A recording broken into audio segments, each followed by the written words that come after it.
The conference room felt smaller than it was, as if the walls themselves wanted to squeeze out whatever remained of their marriage.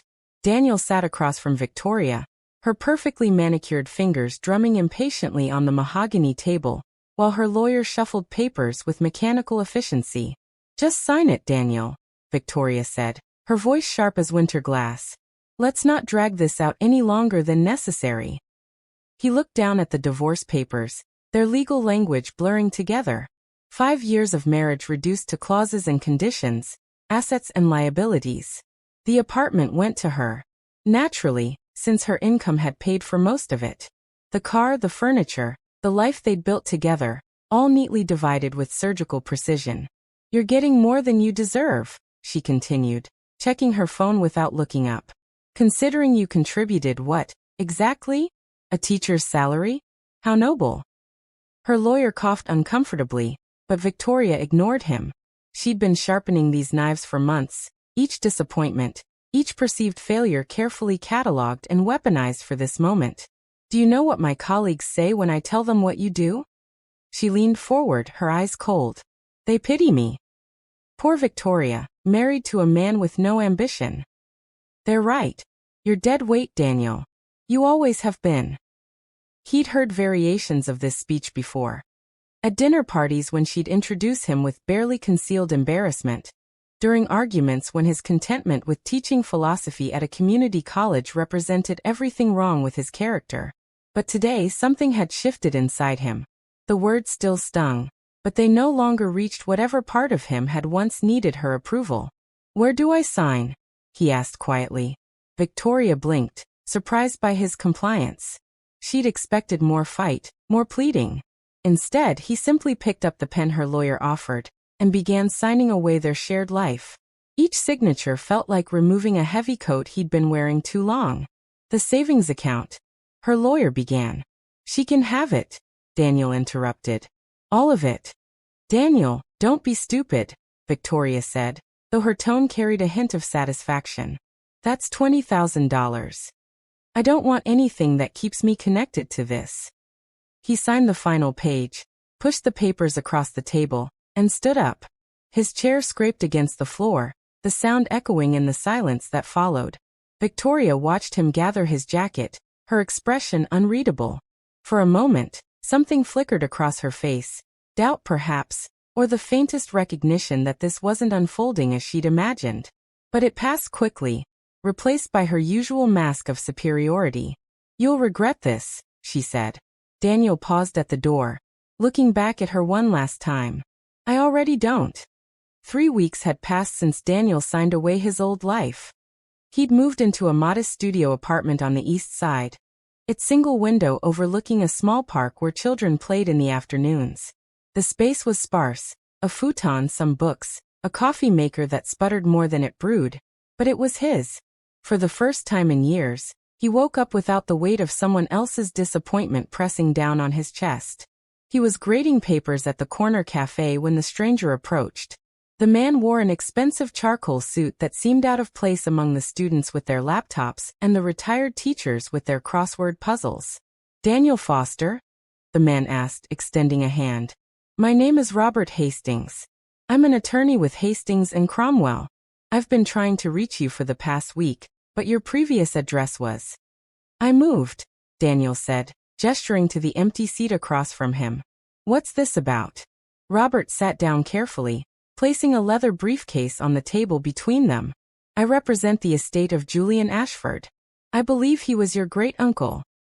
Daniel searched his memory. The name was familiar, distantly so, like a character from a story he'd heard as a child. "My grandfather's brother? I think I met him once, maybe twice, when I was very young." "That's correct." Robert opened his briefcase and withdrew a thick folder. "Mr. Ashford passed away 6 weeks ago. He was 93 and lived quite reclusively in Montana for the past several decades. He had no immediate family, no children. His will is very specific, Mr. Foster. He's named you as his sole heir." The cafe noise seemed to fade into a distant hum. Daniel stared at the lawyer, certain he'd misheard. "I'm sorry, what? Your great-uncle left you everything." Robert slid a document across the table.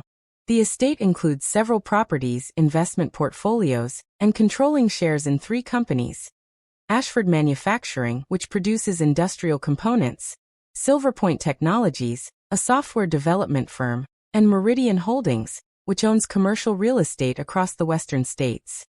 Daniel picked up the document, his hands unsteady. The numbers swam before his eyes. Assets totaling over $200 million. It was impossible. It was absurd. It was. Why me? He asked. We barely knew each other. Robert smiled slightly. Mr. Ashford was very particular about his reasons. He left you a letter. He produced an envelope, its paper yellowed with age. He wrote this 5 years ago and updated it regularly. The most recent version is dated 3 months before his death. Daniel opened the envelope carefully. The handwriting inside was precise, elegant, the script of another era. Dear Daniel, by the time you read this, we'll have spent far too little time together, and for that I apologize. I watched your life from a distance, through your mother's updates, through public records, through the quiet ways one can observe family without intruding upon them. I chose you because you remind me of myself at your age. Content with ideas, uncomfortable with ambition for its own sake, married to someone who cannot see value in stillness. Your soon-to-be ex-wife won't understand this, and that's precisely the point. Don't squander this on revenge. Use it for freedom. Your uncle, Julian. Daniel read the letter 3 times, his throat tight. A man he barely remembered had understood him better than the woman he'd shared a bed with for 5 years. There's one more thing, Robert said gently. Silverpoint Technologies provides essential software infrastructure for several financial firms. One of their primary clients is Whitmore and Associates. The name hit Daniel like cold water. That's where Victoria works. Yes. In fact, her division's entire operating system runs on Silverpoint's platform. The current contract comes up for renewal in 6 months. Victoria stood in her corner office on the 43rd floor. The city sprawling beneath her like a kingdom she'd conquered through sheer will and ruthless efficiency.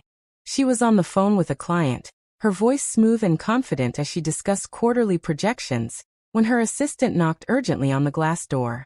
Hold on, Victoria said into the phone, pressing mute. What is it, Thomas?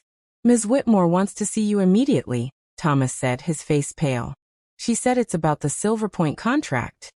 Victoria felt a flicker of annoyance. The Silverpoint Technologies contract was her responsibility, yes, but it was routine.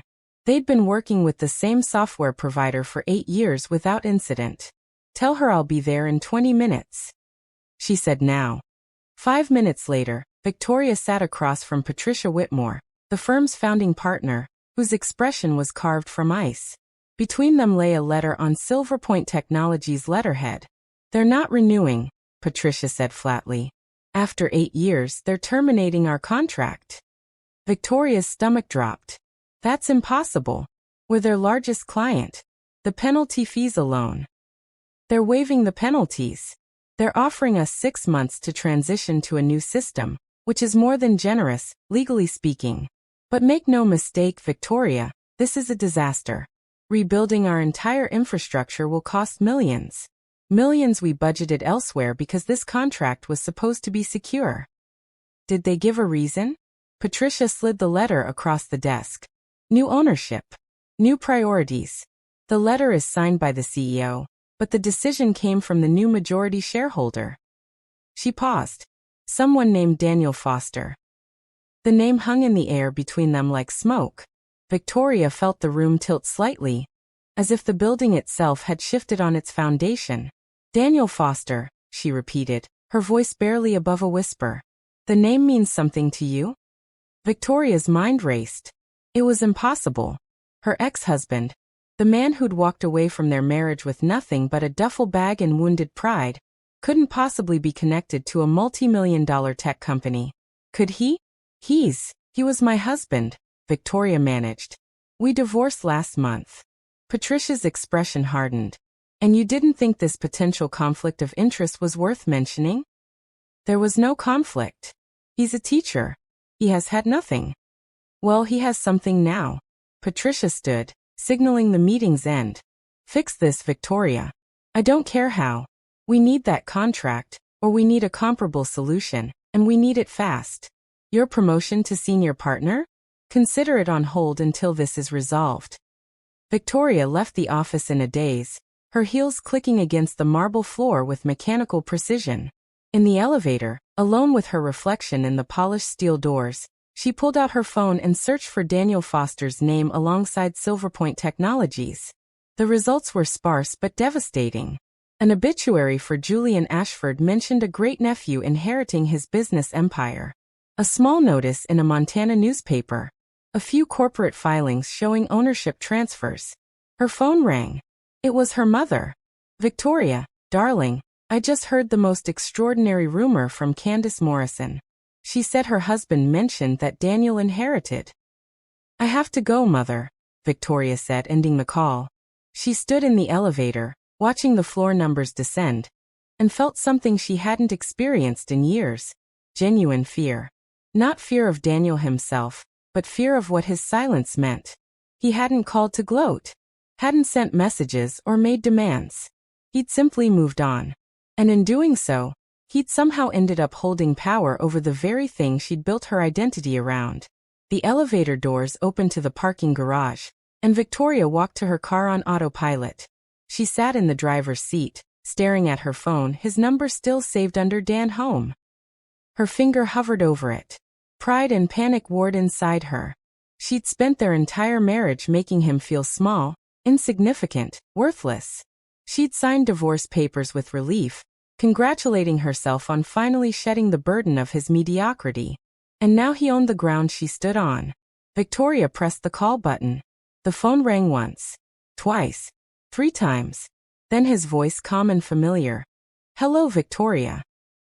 They met at the same cafe where Robert Hastings had first found Daniel.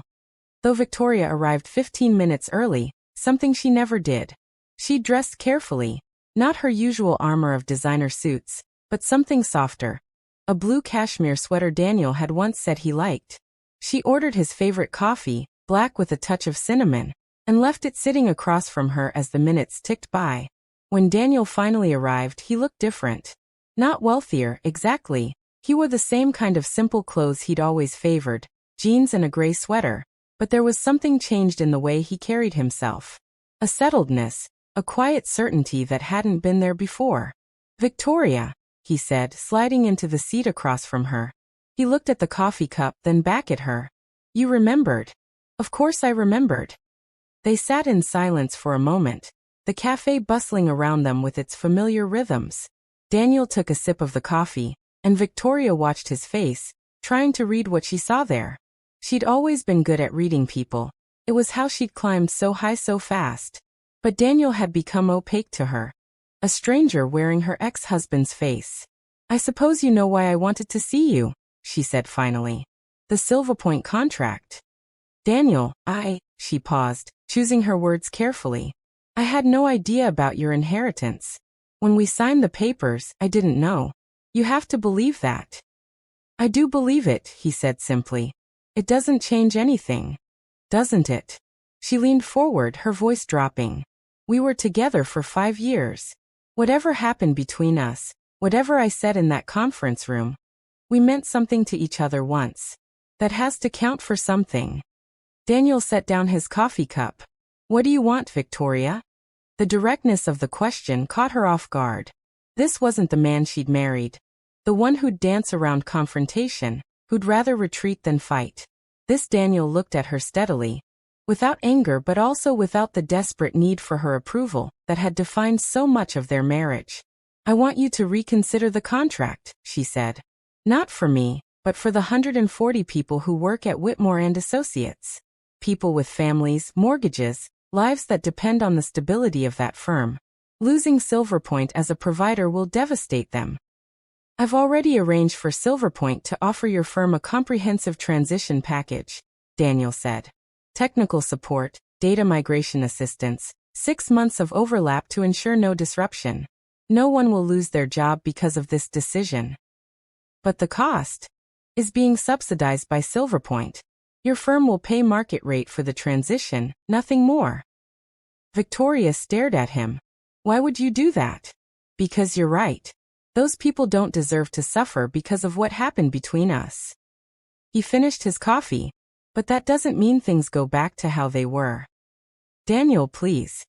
She reached across the table, her hand stopping just short of his. I know I hurt you. I know I was cruel. I was so focused on climbing, on proving myself, that I couldn't see what I already had. But I see it now. I see what I lost. Do you? Daniel's voice was gentle, almost sad. Or do you see what I have? The question landed like a slap. Victoria pulled her hand back, her cheeks flushing. That's not fair. Isn't it? He stood, pulling on his jacket. You called me dead weight, Victoria. You spent years making me feel like my choices, my work, my very existence was somehow less than. And I believed you for a while. I thought maybe you were right. Maybe I was the problem. You weren't. Let me finish. His tone wasn't harsh, but it was firm. I'm not telling you this to hurt you. I'm telling you because you need to understand why I can't go back. The money, the companies, the inheritance, none of that changed who I am. It just gave me the freedom to see clearly. See what? That I was never the one who needed to change. 6 months had passed since that meeting at the cafe. Spring had arrived, painting the park outside Daniel's apartment in shades of green and gold. He'd moved to a larger place, not out of necessity, but because he'd wanted more light, more room for the books that kept multiplying on his shelves. The philosophy classes he taught had doubled in enrollment, not because he'd changed his approach, but because he'd finally had the resources to donate better books to the college library and sponsor guest speakers he'd always admired. He was sitting on his balcony, reading Marcus Aurelius and drinking morning coffee, when his phone buzzed with an email notification. The subject line read, Final Divorce Decree, Amendment Petition. Daniel opened it, already knowing what he'd find. Victoria had filed to have the divorce reversed, citing procedural irregularities and claiming she hadn't been of sound mind when she'd signed the papers. Her lawyers had crafted an impressive argument, he had to admit. But it wouldn't work. He'd already spoken with Robert Hastings, who'd assured him the divorce was airtight. The strange thing was, Daniel felt nothing reading the petition. Not anger, not satisfaction, not even pity. Just a distant curiosity about the woman he'd once loved enough to marry. The woman who still couldn't see past her own reflection. His phone rang. It was Hastings. I assume you've seen the petition, the lawyer said. Just now. It's toothless, Daniel. No judge will overturn a divorce both parties signed willingly, regardless of what happened afterward. She's grasping at straws. I know. There's something else. Hastings paused. Victoria's firm made an interesting move. They've approached 3 of your uncle's other companies about potential partnerships. I think she's trying to rebuild a professional connection, hoping it might lead to something personal. Daniel smiled despite himself. What did they say? Ashford Manufacturing politely declined. Meridian Holdings sent a standard, we'll keep your information on file response. But here's the interesting part. Silverpoint's CEO wants to offer Whitmore and Associates a new contract. A better one than they had before. On what grounds? Purely professional. Their transition was handled expertly, their new systems are performing well, and they've proven they can adapt. Business is business, he says. The past is the past. Daniel thought about this, watching a young couple in the park below chase their toddler across the grass. The child's laughter drifted up to him, pure and uncomplicated. Tell him yes, Daniel said. On one condition. Which is, I'm not involved in the negotiations. At all. This is between Silverpoint and Whitmore and Associates. I don't want Victoria to ever have to wonder if professional decisions are personal ones. That's generous of you. It's not generous. It's necessary. Daniel set down his coffee cup. I need her to understand that she's not connected to this part of my life anymore. Not as an enemy, not as an opportunity, not as anything. She's just someone I used to know. 3 weeks later, Daniel was leaving the college after his last class of the semester when he saw her standing by his car. Victoria looked smaller somehow, despite wearing one of her power suits. The confidence that had always defined her seemed dimmed, like a light bulb nearing the end of its life. I didn't file that petition, she said without preamble. My lawyer did, against my wishes. I had it withdrawn this morning. Okay, Daniel said. I also heard about the Silver Point contract. Thank you. Don't thank me. I wasn't involved in that decision. Victoria laughed, but there was no humor in it. Of course you weren't. That's very you, isn't it? Rising above it all. I'm not rising above anything. I'm just living my life. They stood in silence for a moment, the late afternoon sun casting long shadows across the parking lot. Finally, Victoria spoke again, her voice smaller than he'd ever heard it. Do you ever wonder what would have happened if things had been different? If I'd been different? Daniel considered the question honestly. Sometimes, he admitted. But then I remember that if things had been different, I wouldn't be here. And I like where I am. Are you happy? Yes, he said, and realized he meant it completely. I am. Victoria nodded slowly, her eyes bright with tears she wouldn't let fall. I'm glad, she said, and he could hear that she meant it too, even if it hurt. I really am glad, Daniel. She turned to leave, then paused. For what it's worth, you were never dead weight. I was just too busy drowning to recognize someone who knew how to float. Then she was gone, walking across the parking lot to her car. And Daniel stood there feeling the weight of 5 years finally, completely lift from his shoulders. He drove home as the sun set, painting the sky in shades of amber and rose. His apartment waited for him, small and sufficient and entirely his own. Tomorrow he'd finish the book he was writing about Stoic philosophy in modern education. Next week he'd have coffee with Robert Hastings to discuss a foundation he wanted to establish for students who couldn't afford college. Next month, who knew? The inheritance had given him freedom, yes, but not the kind Victoria imagined. Not freedom from work or worry or the small struggles of everyday life. It had given him something better. The freedom to choose his own weight to carry, his own mountains to climb, his own definition of what a life well lived might look like. And that, Daniel thought as he unlocked his door and stepped into the golden light of his own space, was worth more than any empire.